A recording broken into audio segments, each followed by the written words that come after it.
something worth my time.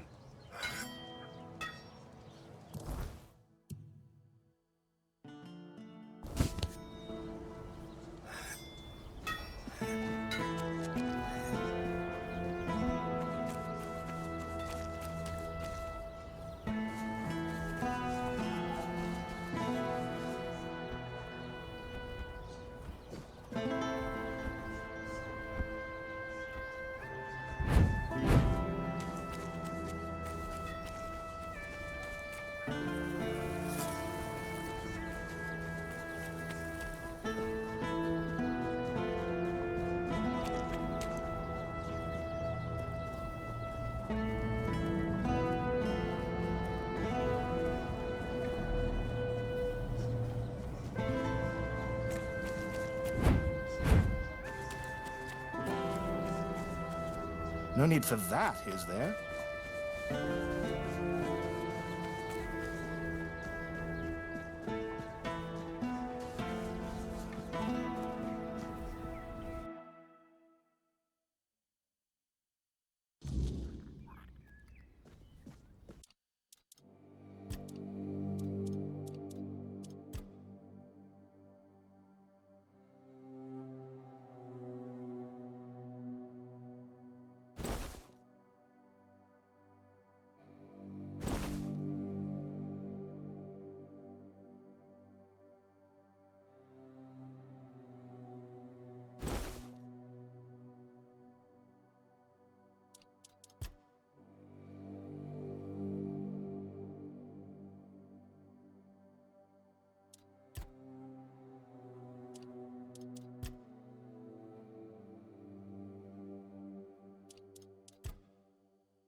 There's no need for violence.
You just outface every threat.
Watch yourself.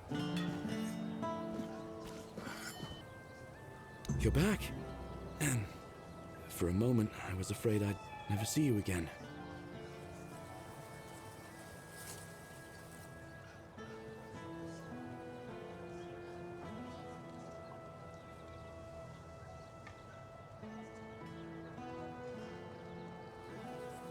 After you left, I started wondering if maybe I'd asked too much of you. But it really is my family iron. I never thought I'd see it again. It's funny. I remember it feeling so much heavier. I'm glad the family iron won't be left in the cold ground anymore. I'll melt it down and craft something beautiful. Something new. So, we've got almost everything. Just one last thing remains. A whispering crystal.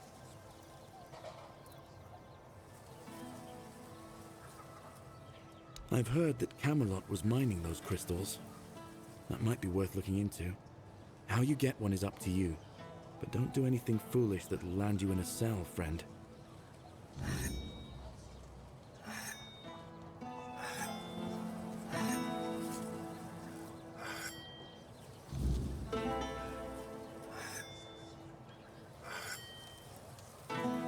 something for me to look at? I guess I shouldn't care how you got it. What matters is that you're well. Looks like I've got everything I need now. I've already prepared a few pieces. Please, stay and rest. You've got to see the final result. So, truth be told, I'm not sure how to say this. I've never been good with words. Since I got this heart forged by the Stone Warden, something's changed.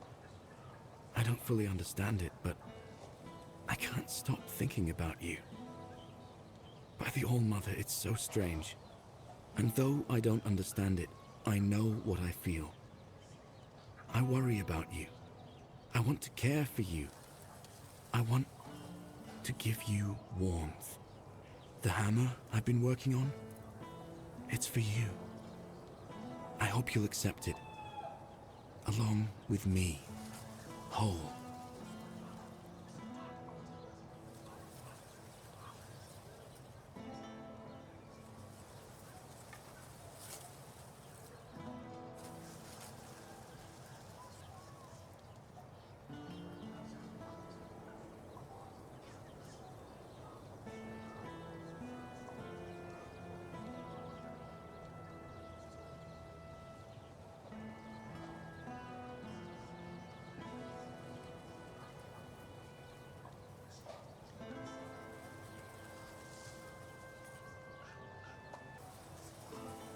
I hear you, and maybe you're right. But honestly, I don't care. I know what I feel. Oh, on the All-Mother, what a sweet feeling it is to be certain. And I am certain how my heart reacts when I see you.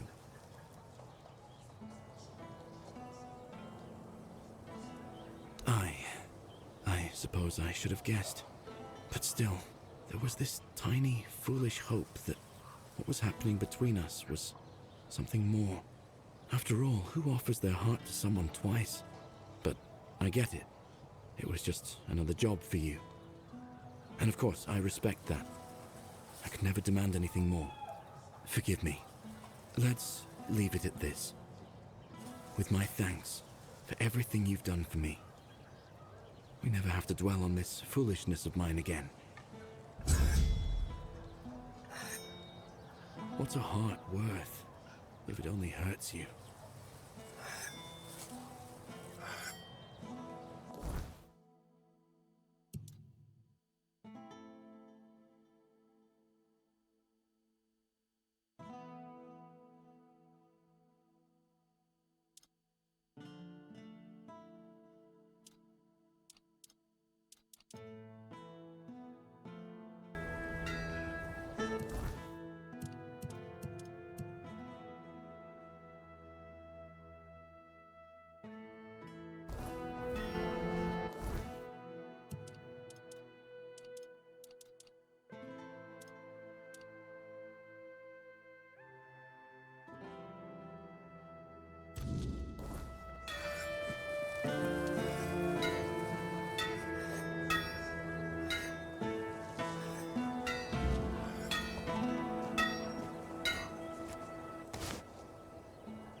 Beor's fully recovered. He's doing well and making his own decisions. He doesn't need an old man hovering over him anymore. And, well, to be honest, I've been waiting for this moment. I'm proud of him, but you didn't hear that from me. You've done right by me, so I'll give you some advice. This whole expedition is madness. But as they say, sometimes there's method in madness. And I'll admit, I'm glad these old bones can still be useful. I might not think much of our Lord, but I won't turn my back on him when he needs help. This isn't just about him. It's about our home. I'll do whatever I can for Kuanacht. Tell Yvain he can count on me, even if it's the last journey I'll ever take.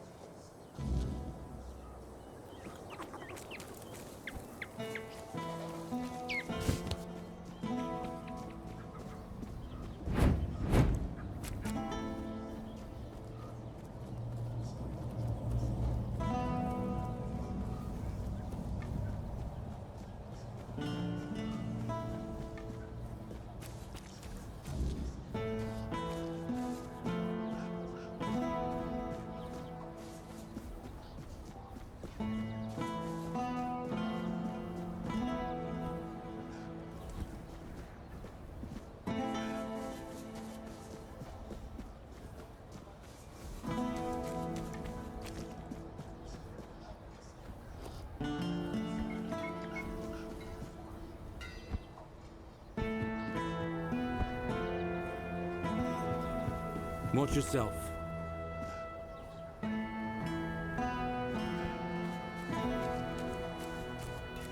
You're here. Speak your piece or let me work.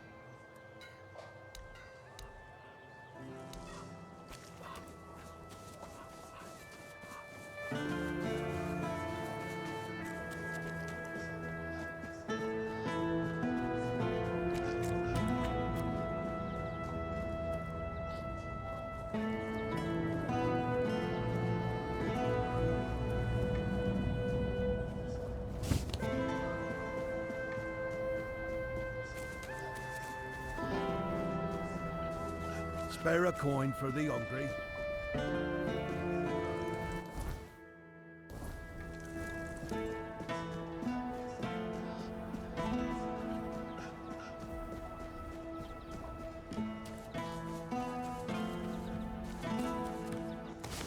I'll await your I'll await your return.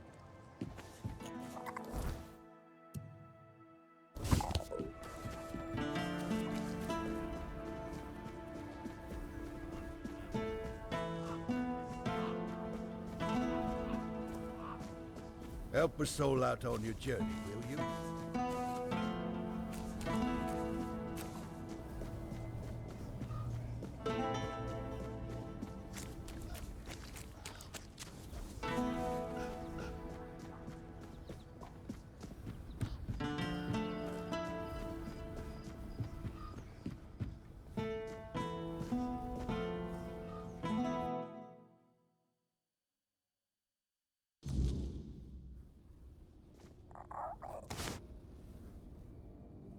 I know. I'm the one who suggested it. It's the only way to get Camelot to hold off moving the Menhir. Yvain can count on me. After everything that's happened, I see now that this is the right path. Tell Yvain I'll join him on this holy mission. May the All-Mother...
Really?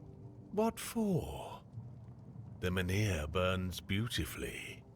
Nothing bad can happen now. Ah, yes. That makes sense. I can see it now. And he sent you to me. How unexpected. You know, recent events have really given me a lot to think about. My head feels, lighter somehow. Turns out the world isn't ending after all. And I don't need to stock up on mushroom brew to survive.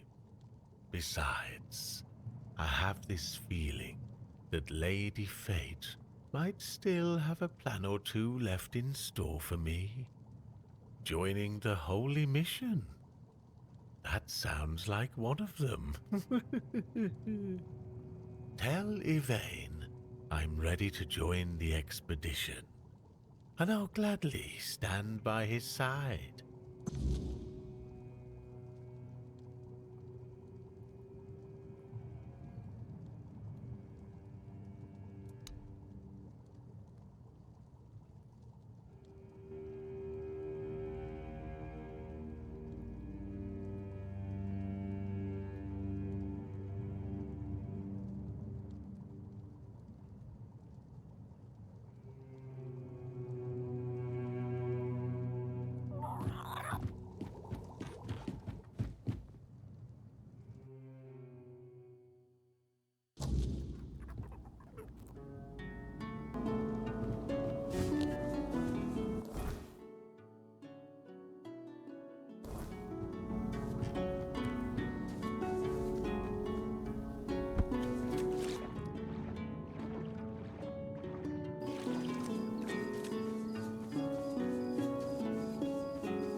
No need for that, is there?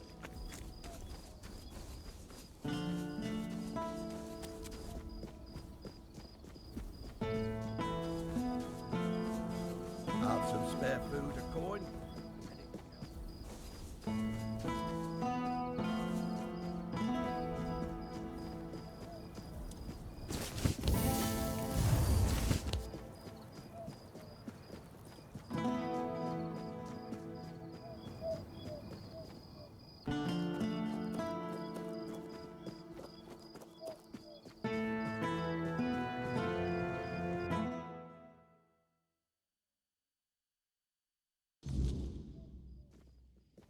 Stay quiet, stay safe.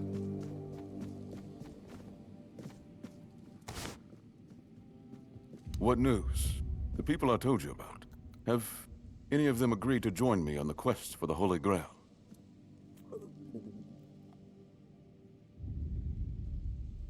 Now that is truly wonderful news. You've achieved what seemed impossible. I'm grateful that fate has guided you to my side. With Niante, Magat, and Ifra, we shall strive to restore hope to the people of Kurnocht. You've done me a great favor, so allow me to repay you. Before I depart, know this. You brought change to Kurnocht and earned my deepest gratitude. Let my repayment be the blessing my lineage received from King Arthur himself.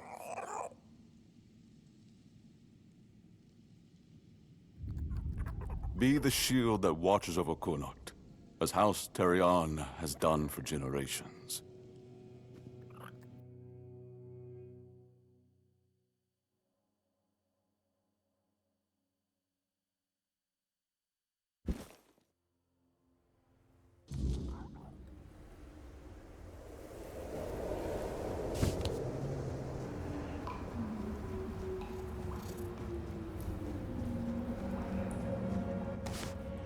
I am his oath, the weight of duty that shields the faithful.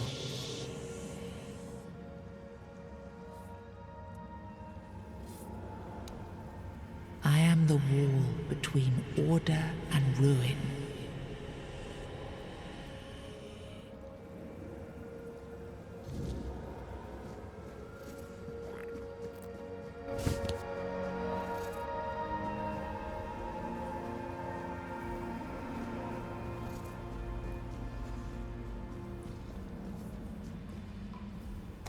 I am his bird.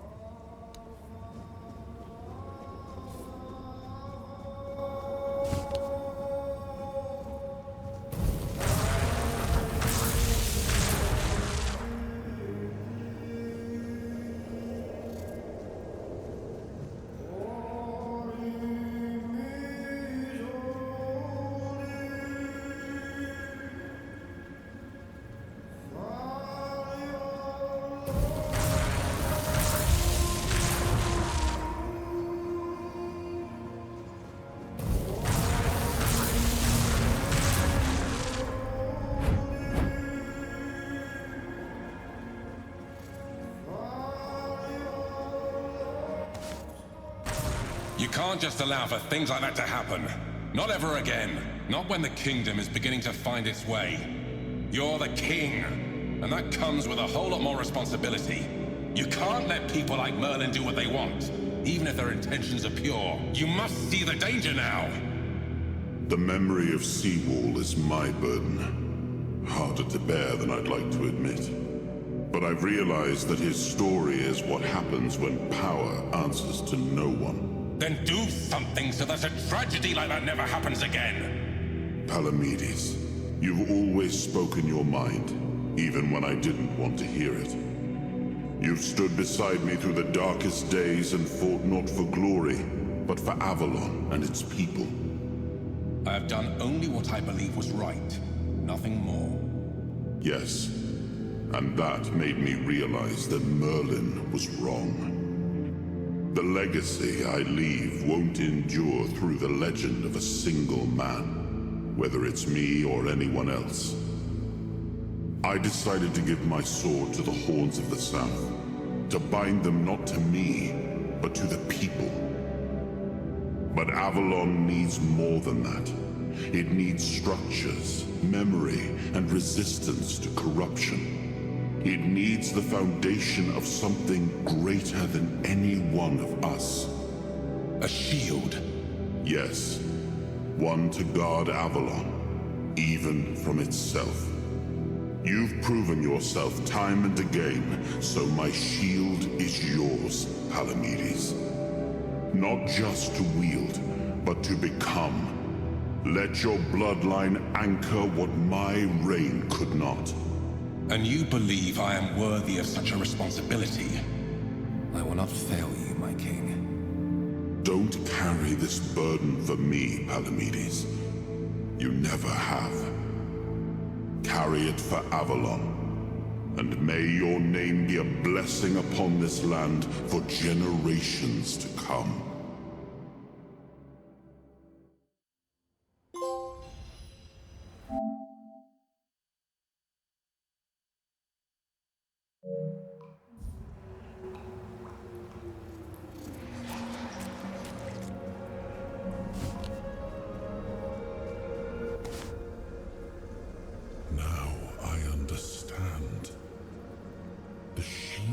Isn't an object. It's the bloodline itself. But I also remember the shield was meant to resist. Not enemies, not blades, but corruption, compromise, cowardice. Palamedes understood that. Nothing I've seen here reminds me of him. Nothing resembles the kingdom we were trying to build. Lord Yvain, a joke of a man. A mere shadow of his ancestor. Not worthy of his title, nor of leading his people. I tried to build something lasting. Something that wouldn't depend on me to survive. I distributed power, tied it to oaths, not blood. Gave regions autonomy, left behind symbols to bind them. But what we've seen so far, that's not a kingdom. That's theater. People playing at being lords and commanders, taking on roles they don't even understand.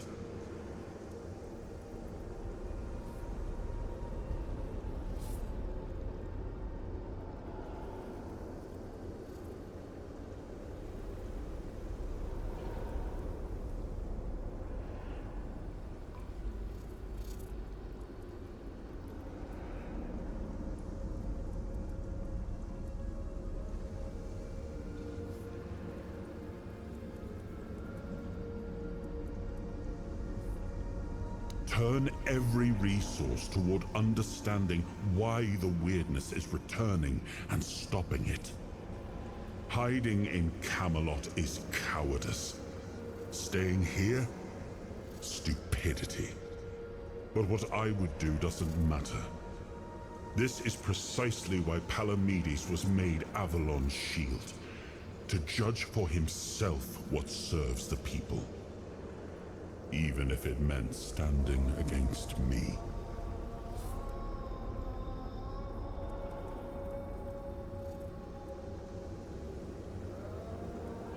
I named his bloodline the Shield of Kuanacht, and granted them dominion over this menhir, with full autonomy.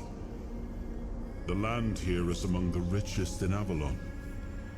This place was meant to stand as a counterweight to Camelot's rising power.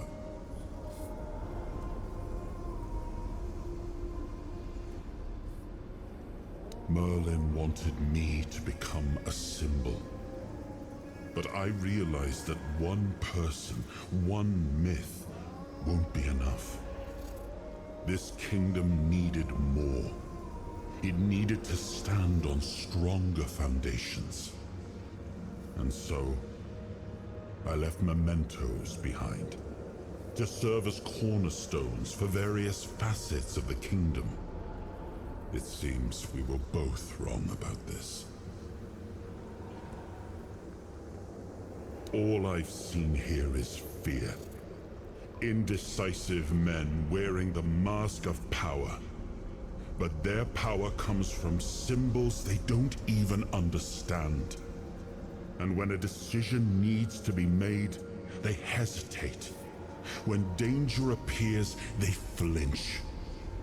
Denholm, commander of Camelot's forces, is incapable of acting without direct orders. Yvain, a descendant of Palamedes, yet too weak to stand against choices that harm his people. Their fear breeds indecision. If you cannot choose, you cannot protect. And if you cannot protect, Avalon rots.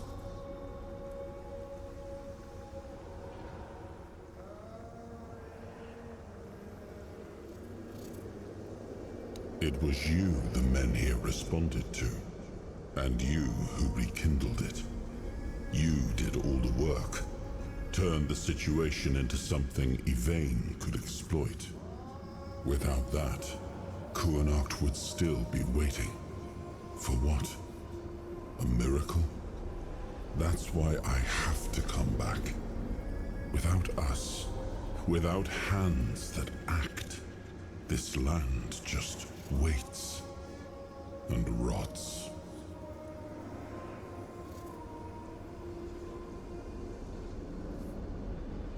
We gave our people peace, but they've come to take it for granted. Perhaps those who live without struggle grow soft, and in comfort, they let go of their values. Symbols, without the will to uphold them, are little more than ornament.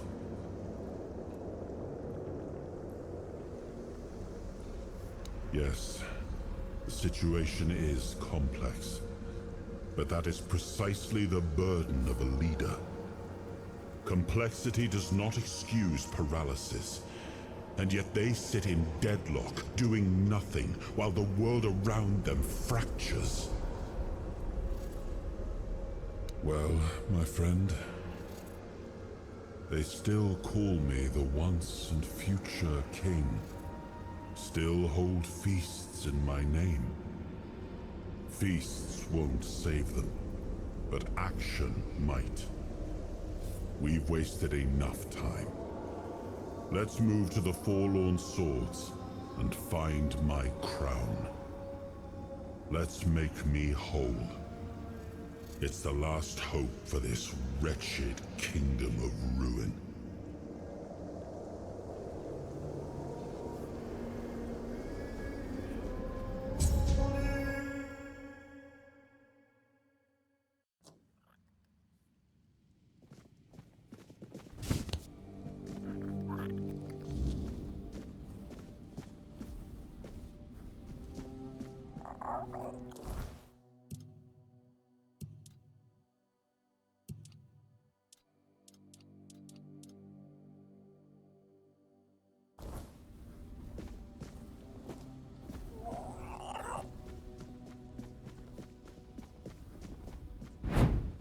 keep your head down.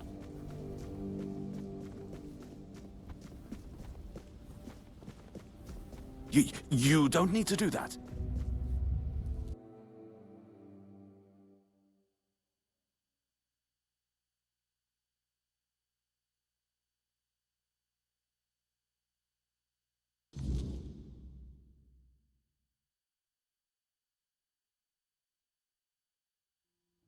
Are you sure you want to do this?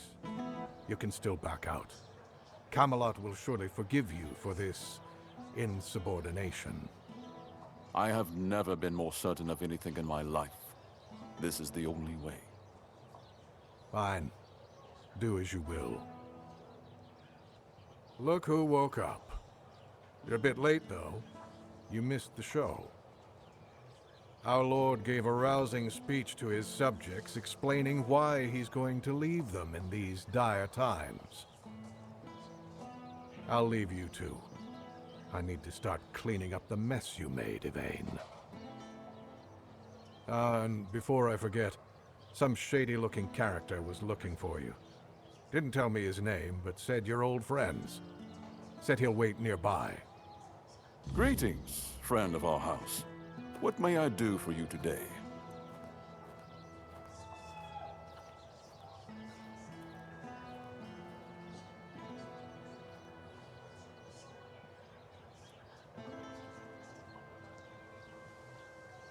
As soon as the necessary preparations are complete. With any luck, it won't take much longer.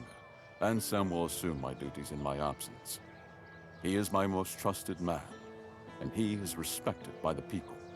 For now, he's assisting me in gathering supplies. I do not know when or if I will return. Connacht and its people must be ready for either eventuality. I cannot say for certain, but I have faith that Ansem will manage. Truth be told, he's been the one keeping things in order for quite some time now. Since Maeve's passing, I've been all too aware of how much I've neglected my responsibilities. Camelot will keep the peace in my stead, and I can only hope that the people of Connacht will come to trust Denholm and his men. We may not agree on every matter, but I cannot deny Denholm's honor. When I return, it will have to be enough. And so, I thank you once more. House Terion is... no, wait. I am personally deeply indebted to you. Because of your efforts, my family has the chance to reclaim the glory it once knew. Really? I hope he supports my decision to embark on the quest for the Holy Grail. Although, in truth, it doesn't really matter. I made my decision, and I'll stand by it. Whether my noble ancestor approves or not. Well, and now you are the shield of my people. I trust you will ensure that his blessing is not squandered.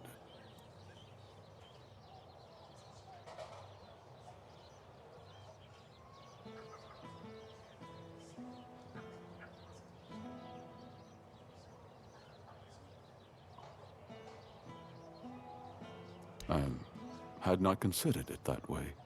I do not seek fame, only justice for my people. I want to give them the chance that Camelot failed to provide. But your words are kind. The story of my family began in glory, and in glory, it will end. Farewell.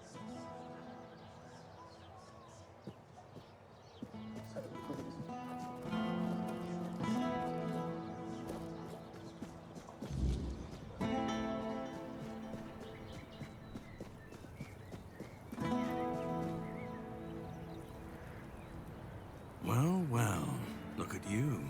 Moving along nicely, aren't we? You're piecing him back together faster than I expected.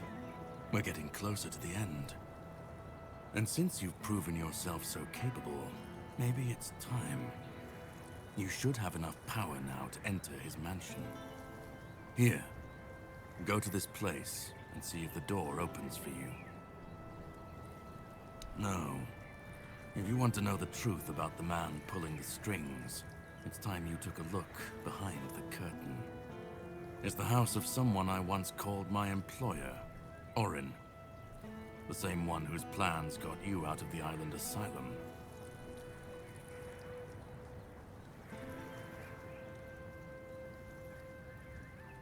No, not really.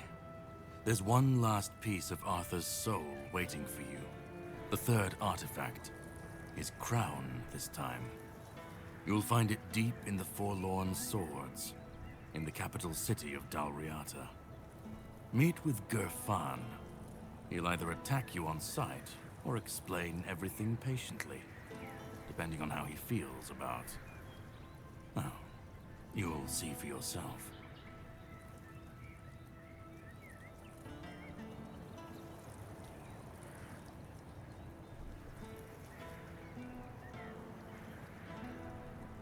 How would I know? I'd say going into Dalriata territory is a surprise all on its own. But don't worry. They've got bigger problems at the moment than you sneaking off with their sacred helmet. Once you're done, meet me at the Charred Conclave. That's where we'll finish this, one way or another.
Careful where you point that.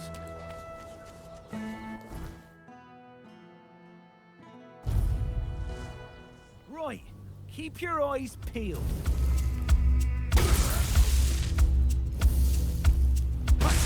Fear made us.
A visitor. It has been a while since we've had one, hasn't it, my dear Gawain? Will I need to carry the bones of my only companion to his resting place today? Or could it be that this is the day when our souls are finally laid to rest?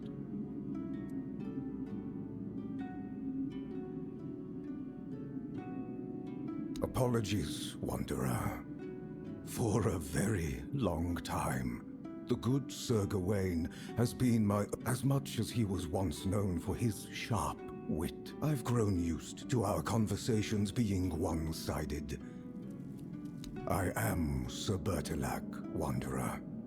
I keep watch over the cursed, restless sleep. He is dear to me now, but long ago. But when I struck him down and saw him look up at me in quiet wonder as he drew both tools in the hands of those with power.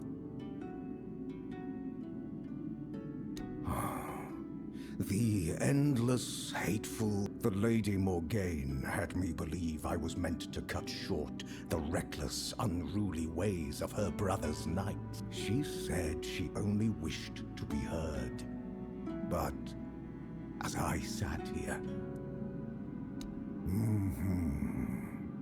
with cunning, but is a choice truly a choice if its only purpose is deception? Only suffering.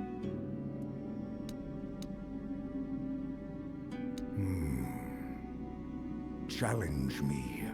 Give my dear Gawain, if you are the one, the lady now.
Majesty. It's an honor to have you among us again. Thank you for helping me find my way back to your knight. I regret not doing a better job of guarding him.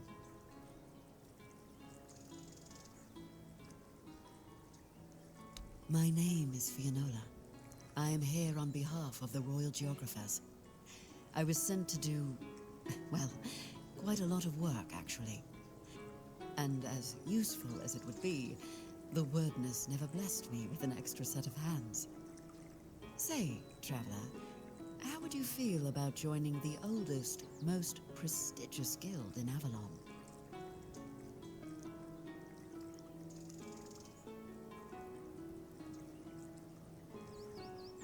Oh, but you've already done the most important thing. You found what was lost and opened a new path. What better way to prove yourself as a true geographer in the making?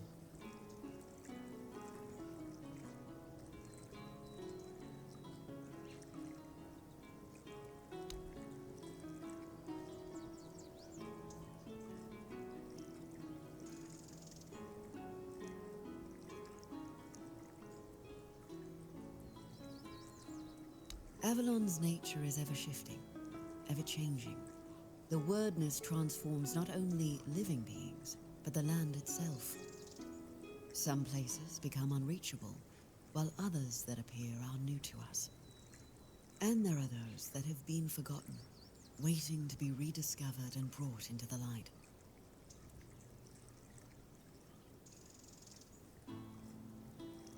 Why wouldn't they? My kin are familiar with the wordness in a way others can't be. With the fog thickening, we can reach places that have become inaccessible to most. Yet you use our maps, don't you? Our work is vital, but often unseen. For centuries we've roamed this island, charting its every corner and noting the dangers that unsuspecting travelers might face. You should be more appreciative, you know.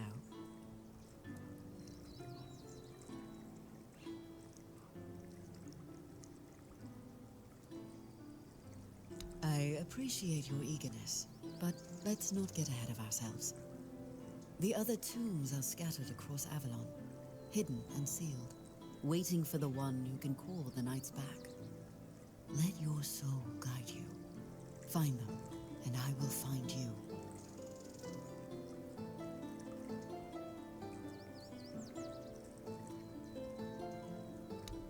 Sir Bertolac, from Gawain's executioner to his protector. There's no need to worry about him.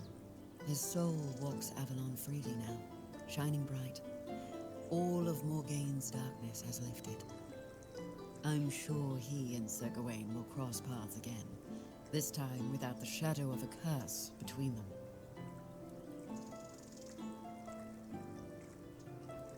We all want peace, but it rarely comes easily. The knights swore to protect Avalon, and now they have the chance to fulfill that oath. Sir Gawain will find his peace, as will you, and His Majesty. But it will take effort from all of us. A strong king means a strong Avalon, and for that, he needs his knights.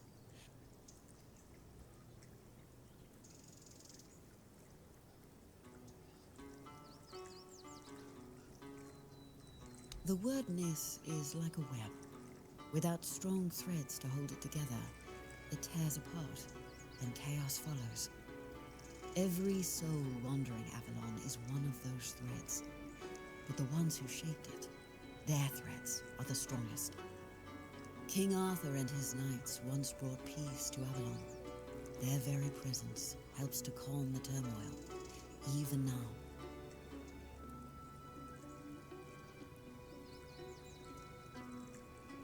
Everything. Our most important mission is preservation of Avalon and the pillars it was built on. We were sworn to protect the tombs of the first knights, but they were lost to us.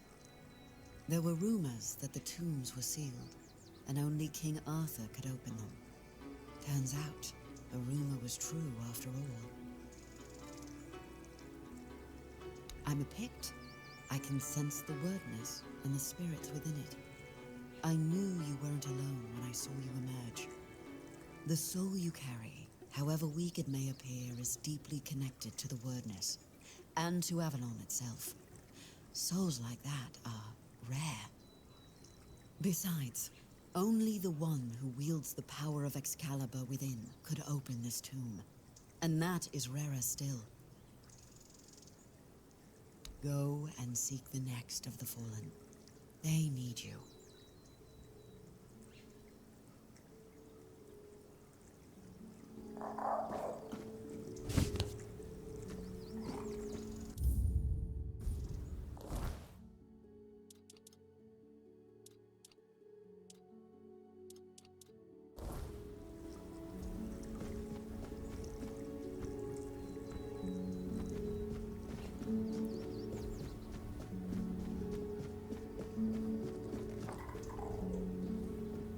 Look who's here! My favorite customer!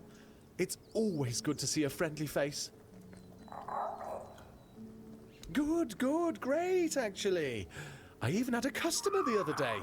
He brought some of my very special mushrooms, and he didn't even try to haggle. And they do cost quite a lot, I think.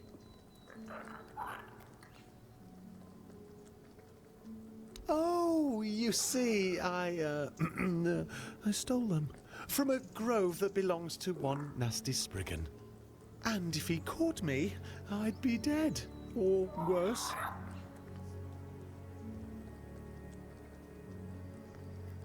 None that I know of. They're just mushrooms. I mean, I'm not saying they are useless, and, well, the Spriggan might have done something to them. Spiteful piece of work that he is, but I don't think so.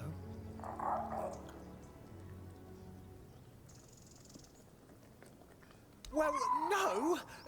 The customer asked me why the mushrooms are so expensive. So I explained that they were very special. And that I gathered them under the cover of night at a place guarded by a dangerous magical being.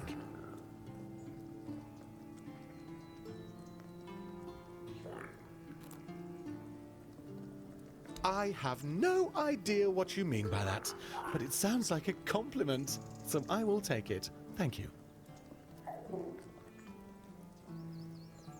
I'd just be grateful if you didn't try to sell me any weapons, or nails, or buckets with iron handles.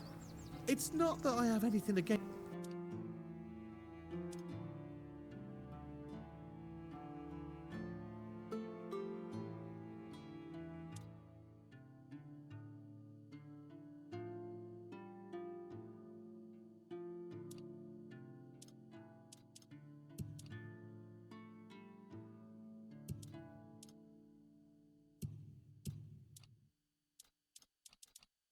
Have a safe journey. Try not to get eaten. I'd hate to lose my favorite customer.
rather not speak of him, but I suppose I owe him that much. Morgaine and I, we shared only half our blood, yet both inherited the worst of our father's traits. Pride, arrogance, stubbornness. I was angry at her for humiliating me yet again, and angry at Gawain for falling so easily into her trap. He was never the perfect knight, nor did he try to be. But he was brave and bold, and he didn't deserve to become a pawn in our quarrel. I should have taken more of an interest in his fate, but there was always something more pressing, until I ran out of time. Although, if you think about it, we did end up sharing similar fates.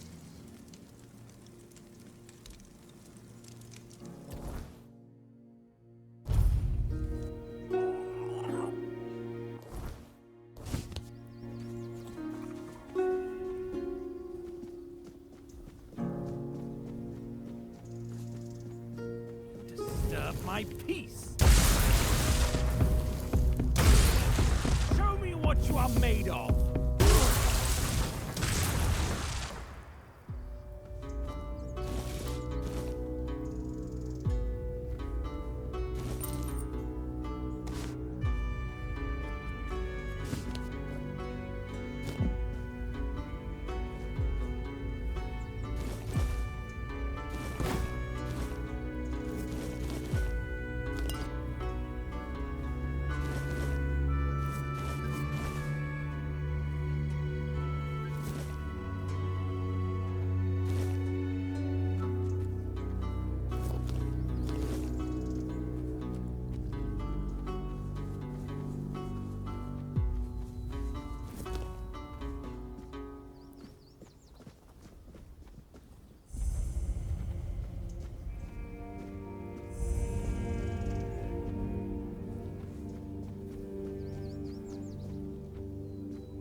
What? It's you. You're stealing from me. Why?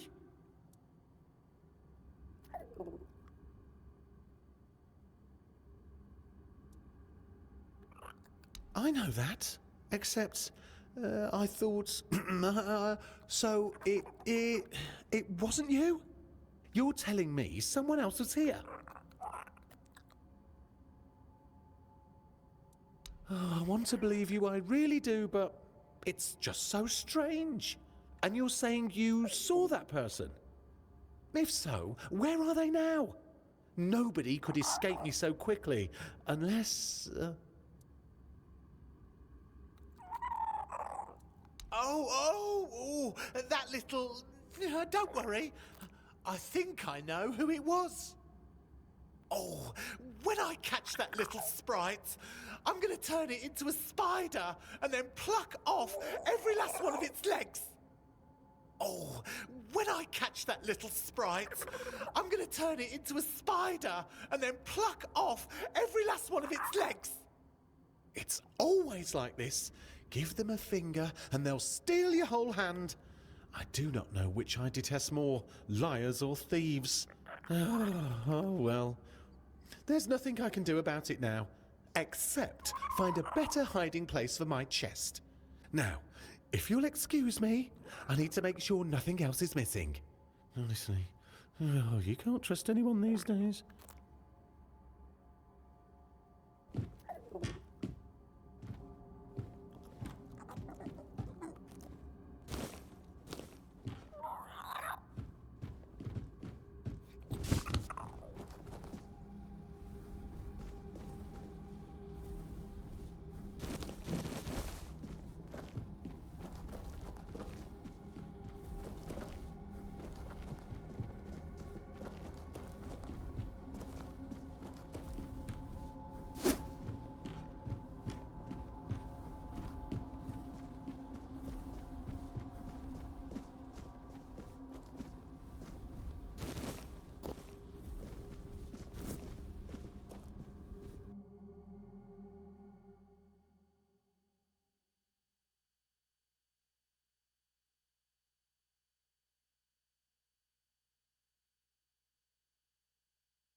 Another satisfying...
has fulfilled his task, and the wheel of destiny has begun to turn. I am Orin, your Majesty's devoted servant, and the apprentice of your friend Merlin. Nothing would bring me greater joy than meeting you face to face. Alas, that must wait, for our paths have yet to cross, though I hope it will be soon. In the meantime, please treat my home as your own. Make yourself comfortable. Rest from your hardship.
I understand that what Merlin and I have done was against the laws of nature. I know how many brave knights gave their lives so we could find a way to bring you back. But their sacrifice was not in vain. With you here, Avalon has a chance to become a true paradise. And now, I believe I've found the way to make it happen.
Greetings, my king.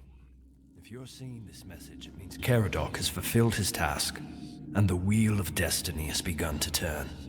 I am Orin, your majesty's devoted servant, and the apprentice of your friend Merlin. Nothing would bring me greater joy than meeting you face to face. Alas, that must wait, for our paths have yet to cross, though I hope it will be soon. In the meantime, please treat my home as your own. Make yourself comfortable. Rest from your hardships, and seek the knowledge you require. And you, brave vessel, remember to heed your lord, King Arthur, now and always.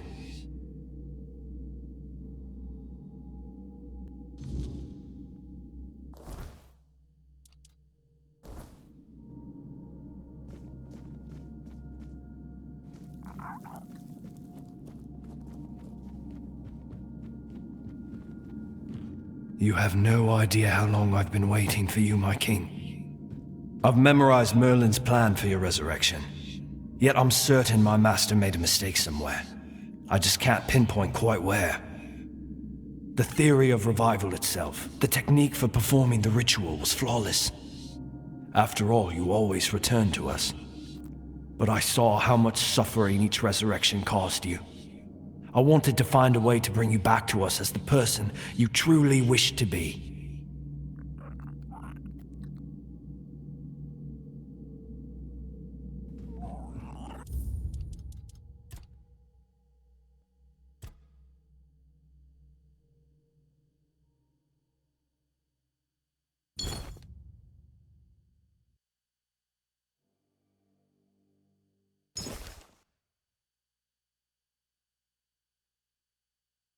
My king, I understand that what Merlin and I have done was against the laws of nature. I know how many brave knights gave their lives so we could find a way to bring you back. But their sacrifice was not in vain.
anyone sneaks up on me.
Oh, hello there. If it's quality...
Oh, hello there.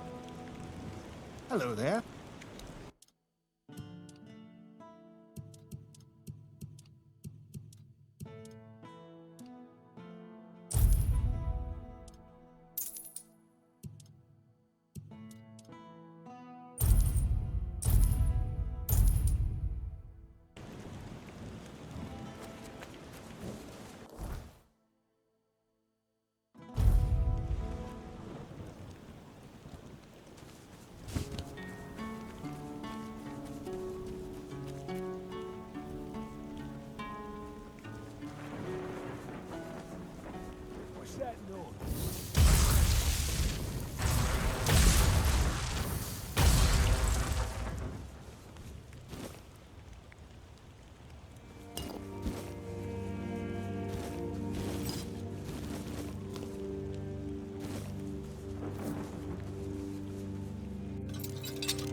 Who are you?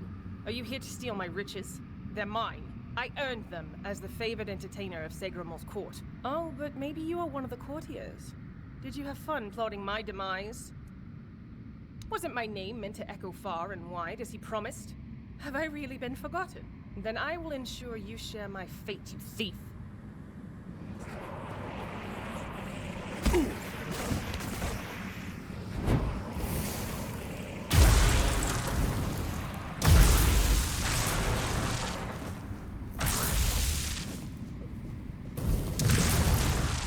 It's so calm. I never thought I'd miss peace and quiet.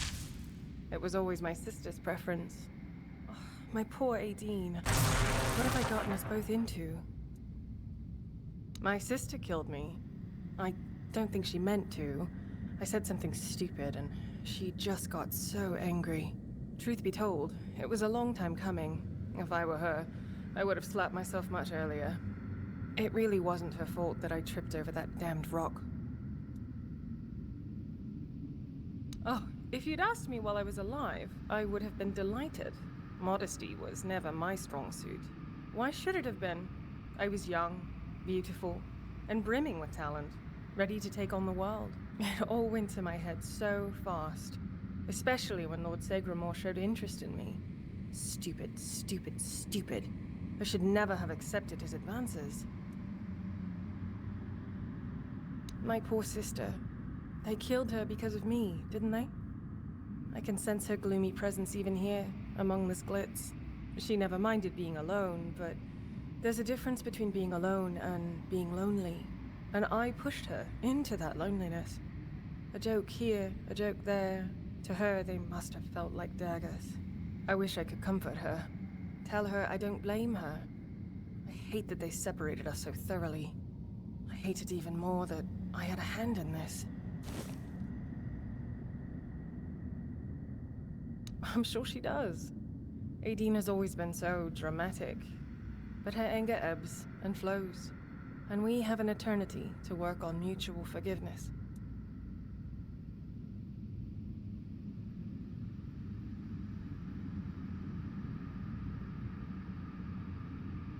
I'd love that. I'm so tired of being on my own. Despite all those times I wish she'd just leave me alone. Now I find myself missing her terribly. Thank you, kind stranger. I'm not sure what I can offer in return, but maybe you'll find something of value in this clutter.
Who dares disturb me? Have you come here to mock me? To spit on my grave?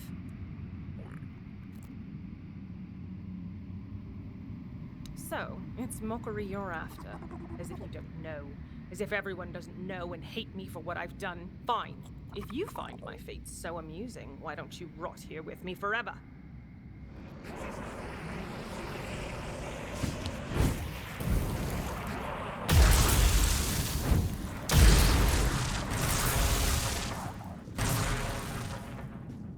they've gone quiet. It's so peaceful now. It's been ages since I last felt this peace.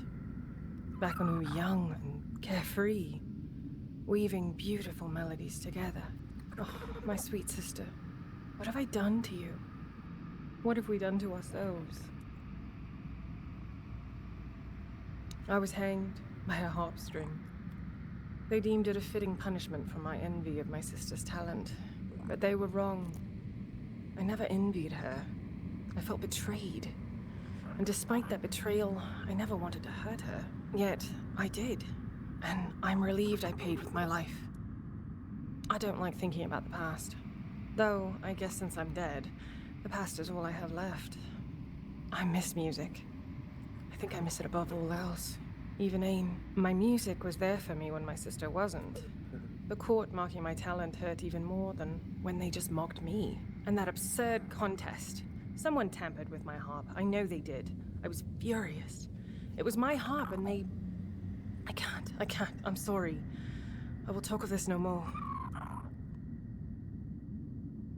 I know she's here, somewhere, beyond this wall.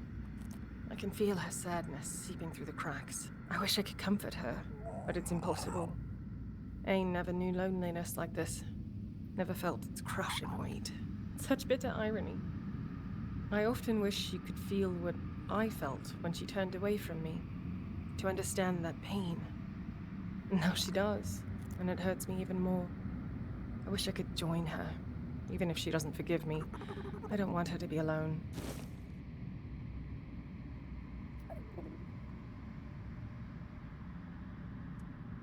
She did? Does that mean she forgives me? Or is she planning to destroy me once we're together in the grave? Regardless, if this is the end of our torment, I'm grateful. Thank you, kind stranger, for helping us both. Just, please, don't place us in this chamber. It's tainted with my sorrow. I'd rather not linger here for eternity.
There's no need for violins.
always a pleasure to see you.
Remain vigilant. Back to your hovel, coward!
right again, Lost Prince.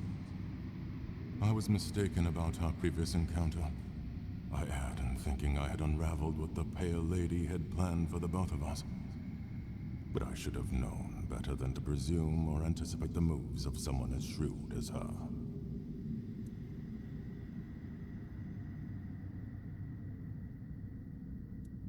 You meeting me? As I mentioned upon your first visit, I thought it was just a coincidence.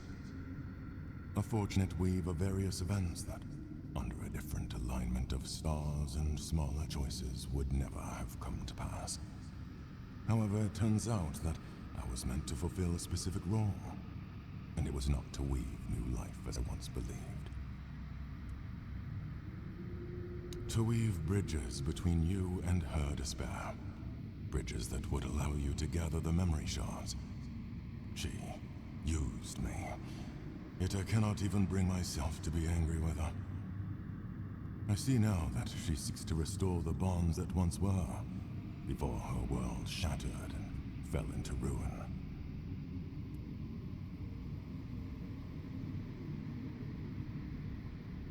The pain of a mother who has lost her child, it is difficult to comprehend, especially for us. For centuries, we never had to face loss, and then only by gazing upon you humans, we had to deal with the idea of death. To live in a world in which everything has to die, such a horrible and terrifying thing.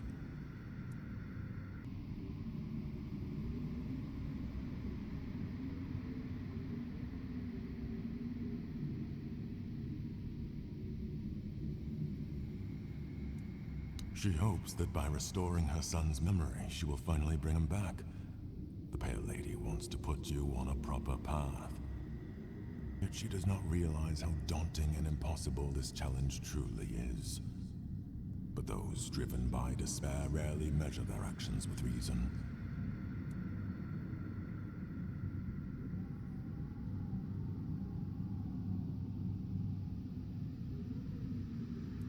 Places like this one, or the one where we met before, were chosen by the Pale Lady for a reason. On their own, they're nothing more than aberrations twisted by the weirdness. To bridge your reality and ours, someone had to weave the passages. That someone was me. In both instances, I believed all my efforts were aimed at weaving a new Fordweller, for the first time in centuries. But the truth was far from that.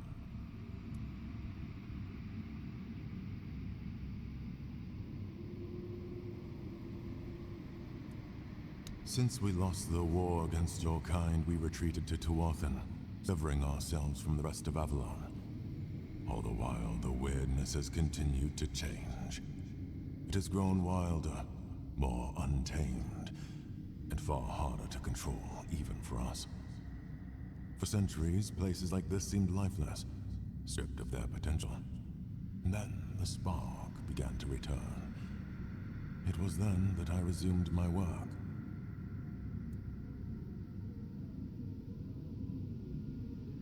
The Archspire was a bridge to the place where her son was born. In that cave, I wove the prints from the threads of the weirdness granted to me by the Pale Lady. They were resonating with great desire. It seems the place we stand in now was marked as the place where I had to create the next passage.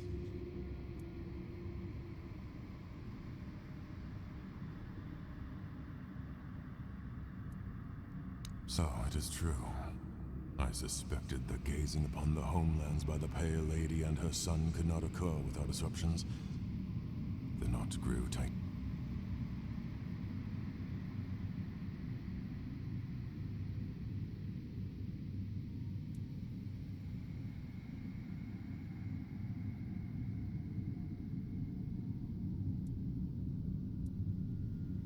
I am tired, Prince. I am so terribly tired. I feel burned out. I can't weave anymore. I don't want to. Never imagined that such a moment could come. Oh, what a truly sorrowful thing. To accept that all things must finally fade. I do not dare to peer beyond my lost prince. I feel that what lies ahead is bound to a profoundly intimate and ineffably personal aspect of the Pale Lady. It is between you and her. Prince, it is time to go. Leave me behind. I played my role in this spectacle. Hopefully that will grant me freedom. Farewell.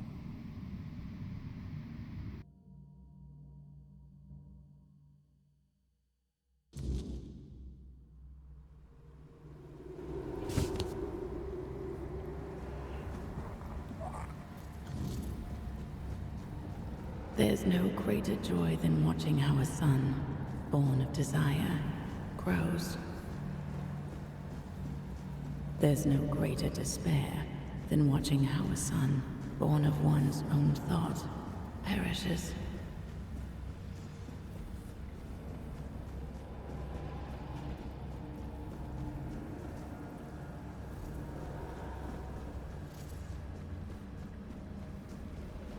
And now you stand here, hidden deep within, and even I cannot fathom what my heart feels.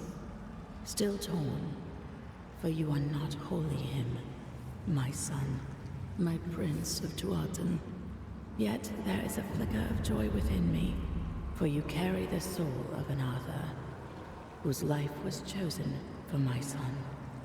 This means the fragments of memory I gathered and kept safe may be saved. The heart, bleeding and plagued, a fragment of me, of my despair, accidentally brought into existence upon the homelands. My tears seeped into your soil, birthing a terror that became inseparably bound to your kind. The Spectre, the Red Death. Unintentionally, I could not have foreseen what such an entanglement of our realities would bring. I could not have known the depths of pain wrought by the loss of a beloved child. When it started to spread, I couldn't find a way to stop it. I am so terribly sorry. Arthur believed that abandoning the homelands would stop the plague. The Red Church committed truly horrific acts in their desperate attempt to halt the blight. Yet, no matter what you humans do, the plague will always return. It's like a curse cast upon your kind. And so, you will drown in my tears. I want my son back. You walk your own path, yet you will be faced with choices. I hope that, among them, you will find a way to bring my son back. However, I cannot impose my will upon you. It took me a long time to understand that not everything should be demanded by force.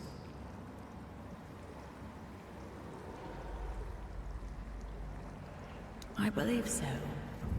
And you are already working tirelessly toward this, whether you realize it or not.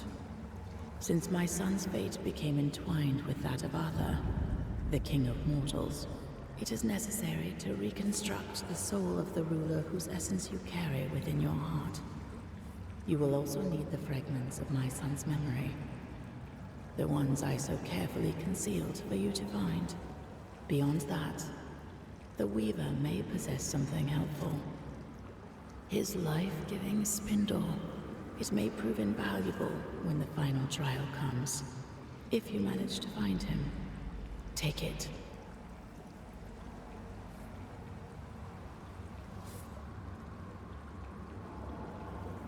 He is no longer bound by the places I created for him, where he could work in peace. I have a feeling he may have returned to his workshop, deep within the Forlorn Swords.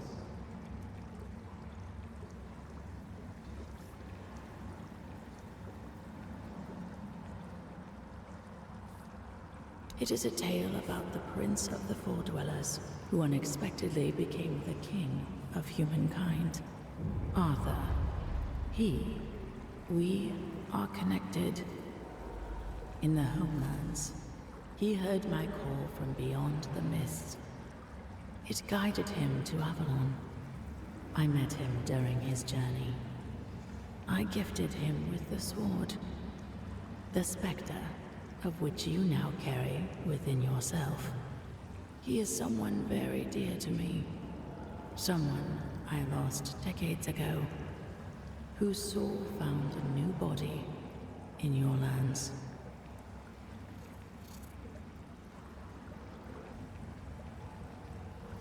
As you already know, we found a way to gaze upon the homelands.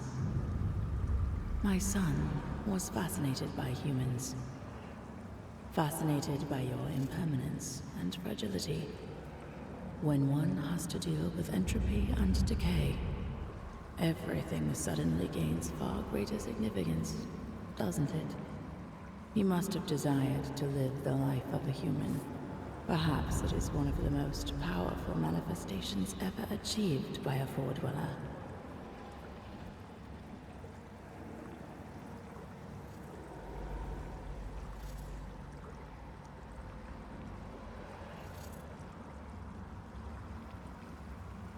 Oh, the Weaver.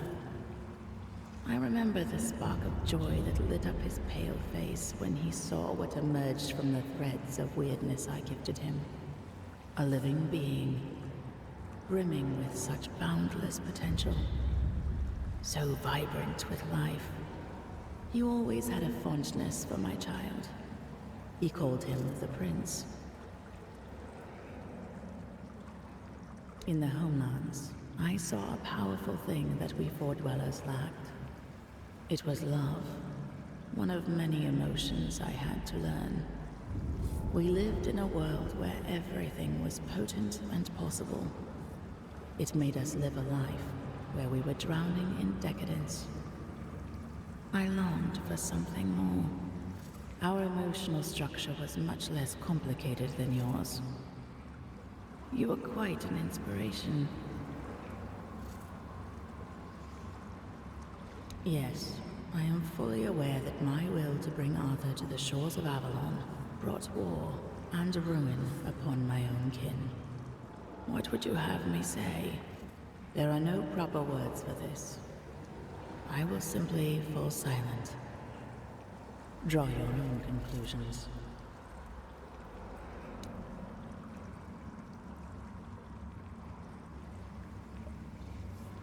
Yes, although that was a horribly distorted part of me, living as if it were another life. Now I feel more whole. The emptiness is sharper. The sorrow far more profound.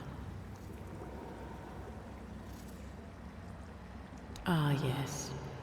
Bound to Arthur through kinship. They were close enough that some of my despair reached her as well. A different kind, however. She was able to find and gaze into it. I pity her. The fate that befell her is truly dreadful. One aspect of the potential of the weirdness is that it can serve as a tool. For that, I needed a craftsman. Someone who could sense even the thinnest threads of that potential as part of a greater whole. Every Four-Dweller could manipulate the weirdness to some degree. But not all did so with the finesse of the Weaver. He could harness that potential for something far, far greater, like weaving a new life, for example. My skills lay elsewhere. Among them was the ability to peer beyond the horizon of our civilization, to see a different world. A world without the weirdness. A world filled with meaning and purpose, constructed through intricate connections. A single living organism, yet full of individuality at the same time. I feel that sometimes you do not realize just how extraordinary your land truly was. Are you sure? If you have anything to ask, ask now. This may be our last meeting before the end of things. I am listening. Are you sure? If you have it, this may be our last. So, wait. You. I hope you will succeed in reaching the goal you pursue. You leave this place with another shard. Use the memory of my son wisely. Ah, one more thing. That perfect obedience will no longer be your burden. It was never my will, but rather a flawed interpretation by humans, consumed with the madness of the dying. Farewell.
Prepare for battle! Stay.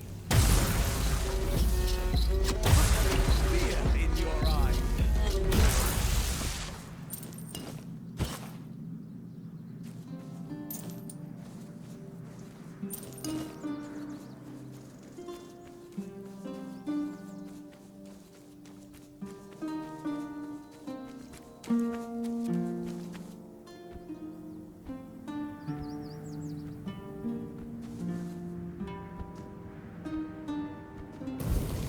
Hold your ground!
like a worldly, well-travelled person. I'm not wrong, am I? Of course I'm not. Tell me, would you be interested in some incredibly rare, mysterious and precious items?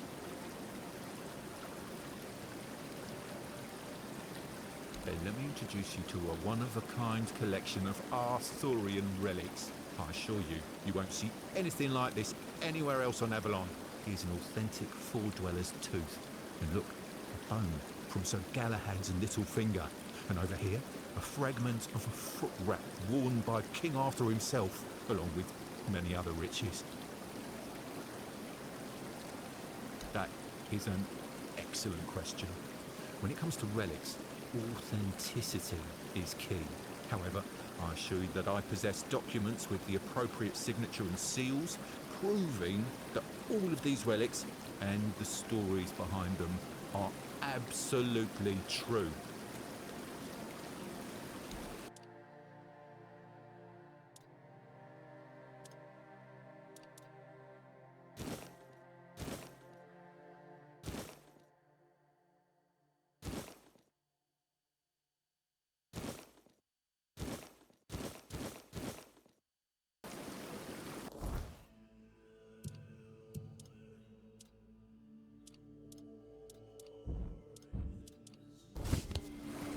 Hello again.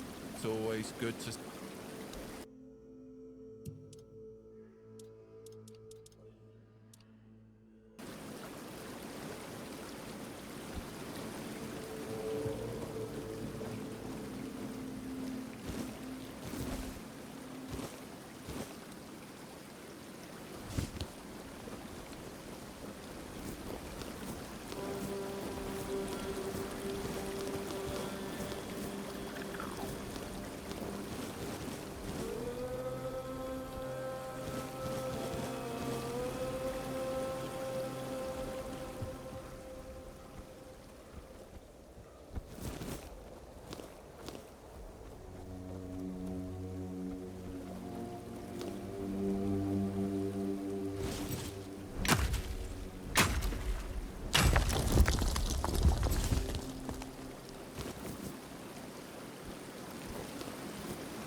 Please.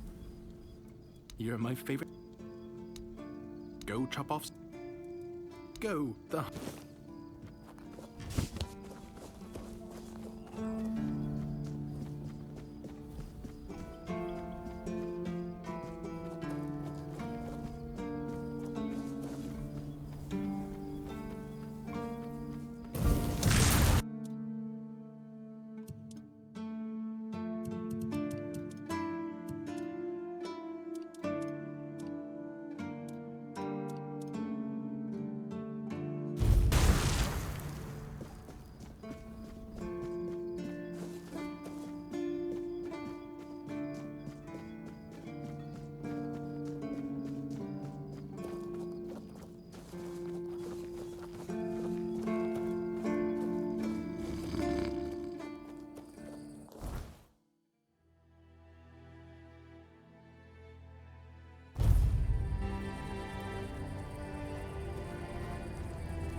Hey, you there. Non-Rita. Spare a moment, will you? It's good to see you, stranger. Not many souls pass through these lands anymore. A weird night hit, and I ran out of cobweb. Nothing to worry about. I've suffered worse back in the day. I'm Kedron of the Volca tribe, by the way. And you're clearly not from around here. What brings you to our humble homeland? Just don't tell me you're a Camelosian spy. I'll fight you if I have to, but I'd prefer to get my strength back first.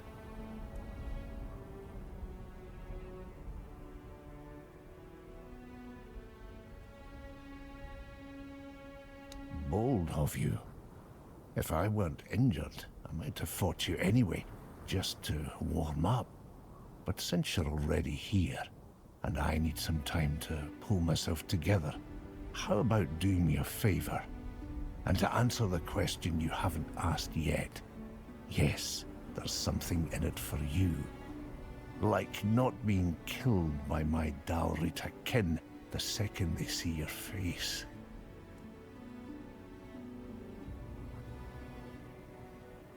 Oh, you could, but you wouldn't get far. That much I'm sure of. I need you to find Gerfan and inform him of my situation. I can't complete the task he gave me. He's also the one who can grant you safe passage through our lands. Without it, things might turn bloody real quick. The capital, you can't miss it. It looms over everything. Always watching, like an overbearing mother. Used to be the place where all the tribes came together. Now it's quiet. That should tell you something. Head for the sword on the horizon. You'll find your way. Gerfan is the voice of the tribes, chosen long ago, back when his name carried weight and the leaders still listened. They say Mather herself blessed the runes of his fate. Now, he's just an old man, waiting for a moot that may never come. But I'll give him this. He still believes, still tries to gather the tribes. If you ask me, that won't happen again in 100 years. The tribes are too busy tearing each other apart. Those days of sitting together to plan a future, gone. There's no future left, just snow, ice, and the weirdness. Still, you should meet him.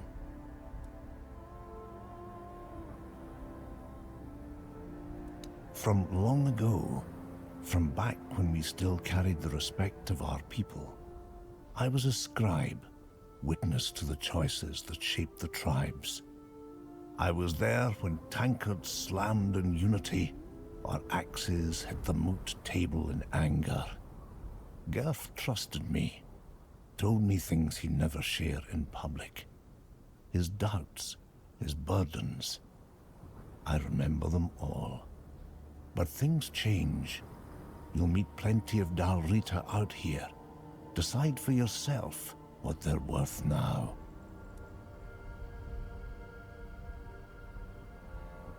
A gathering of the Dalrita tribes, called by the voice. Used to happen in times of peace or war, whenever something needed all of us to act. But there hasn't been one in years. Not since the fall of the Gunvalder tribe. Everything's scattered now, broken. I'll be fine. Just make sure Gerfan knows where I am. Don't keep him waiting. Sure, no need to gossip. Though I'll admit, it was nice talking to someone outside the tribes who isn't some screaming Camelosian scum. Oi, you, stranger. Got a minute or not? I'm not dead yet. Come here. Oi, you, stranger. Got a minute?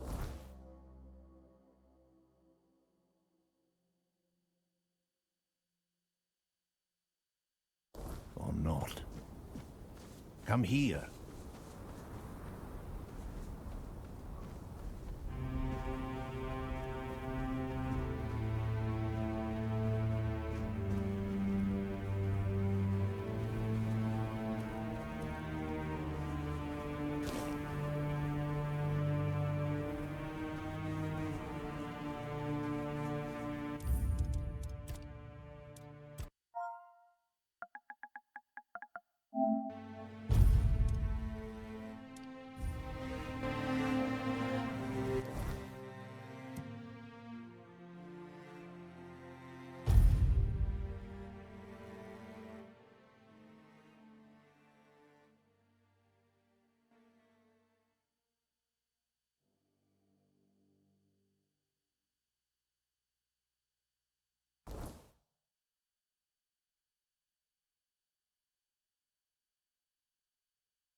There's no need for violins.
No need for that, is there?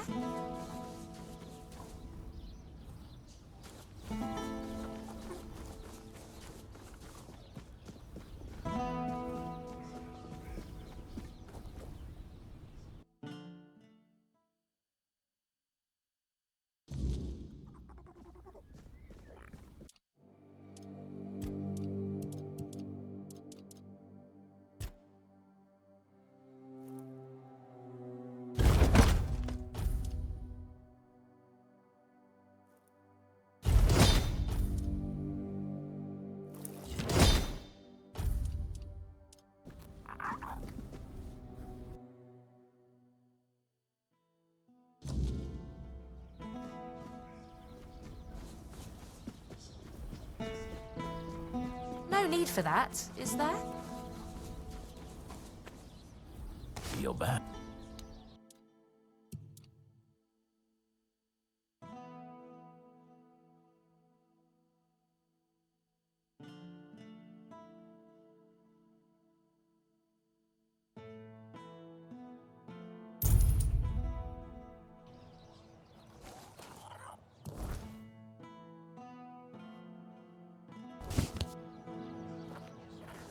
No need for that, is there?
Someone's out there!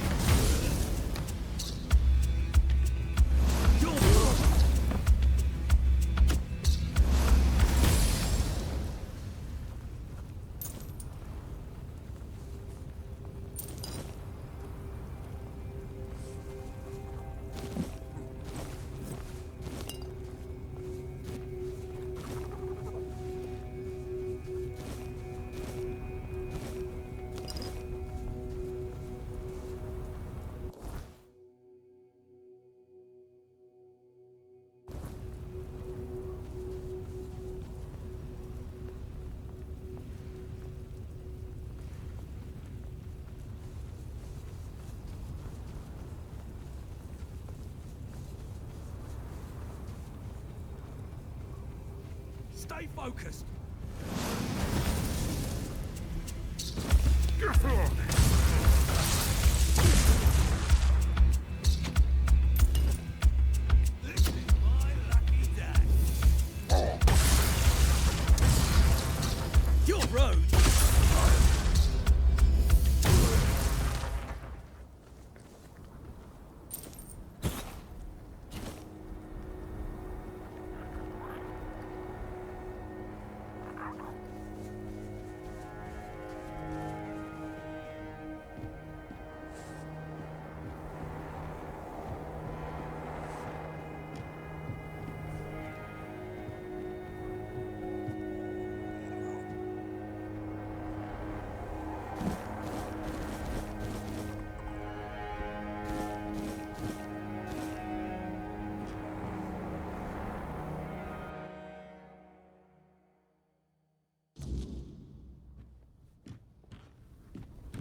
reek of his cowardice. You've met my son, the traitor. Son of serpent, not a wolf. A shadow has fallen over me, for I raised a traitor. No memories will remain. My name, Frode of Gunvalder, will be scattered by the winds of betrayal.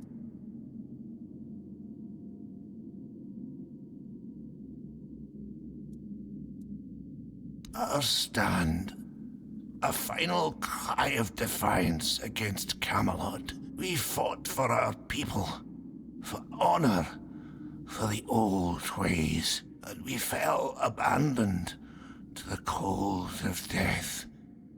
All of it defiled by the flight of a son who left his tribe, a traitor. He called himself a son of Gunvalder, but he left us to die. By abandoning his tribe, he abandoned his true name, One Eye. They call him One Eye now. My son, a traitor, raised by myself. Curse me! A painful truth. Son, a traitor. If anyone ever speaks the name Frode aloud, this is what they'll remember. The father of a traitor and a coward. What a disgrace. Truth deserves to be known, even if it is born in pain. The dead do not forget. The Gunvalder do not forget. Tell me, do you fight with honor, or will you flee as he did?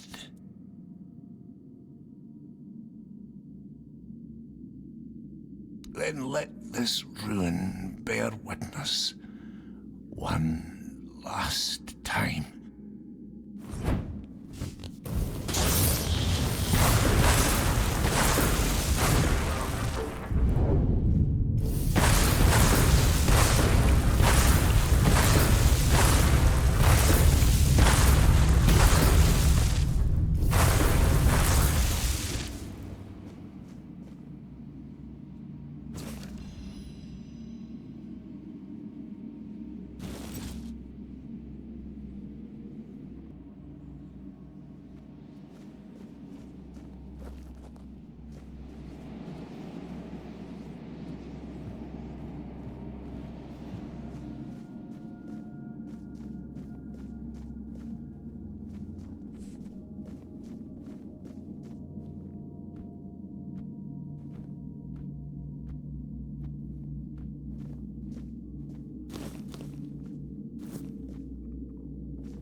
It's crawling with monsters out there, isn't it? I'm hiding here to get my strength back before moving on. They call me Runner because I'm a fast runner. If I were still with my tribe, I'd have introduced myself as Shabba. But Scarron the Skin Taker gave me that name, and I just got used to it.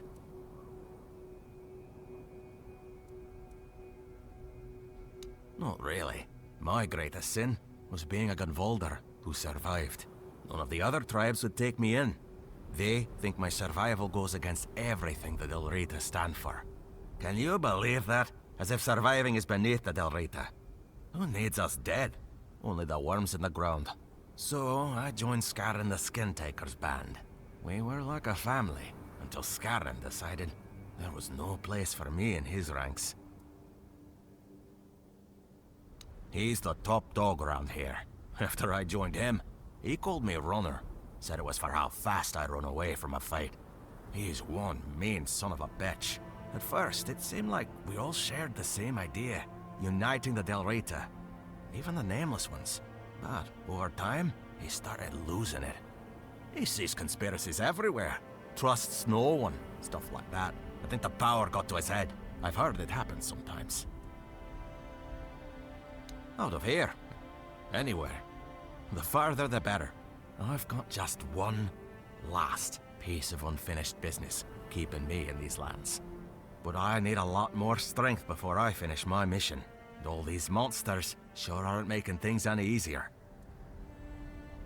I want to get rid of Scarron the Skin Taker. He shouldn't rule over anyone, and he certainly shouldn't try to unite all the scattered Nameless under his banner. But if he succeeds, the way he is now, he'd have us attacking our own brothers. I've had enough bloodshed. One Eye's off to his war, and word is that Gurfhan wants to call the moot and go to war with Camelot. Or with One Eye for going after Camelot.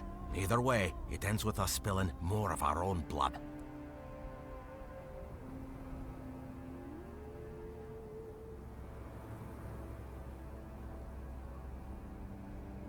I don't give a shit what you think. I want you to hunt Scarron, because he deserves it.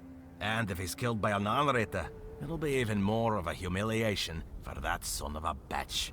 If he's gone, I'll be able to go back to my people. To have a normal place, not just some shack in the middle of nowhere. Great! That's what I like to hear. Bring me his head, and I'll share what I took when I left the village. You won't be disappointed. Don't you worry about that.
then.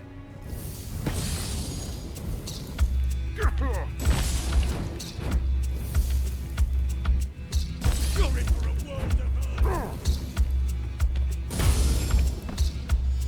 Your road ends here. Your gold belongs to us now.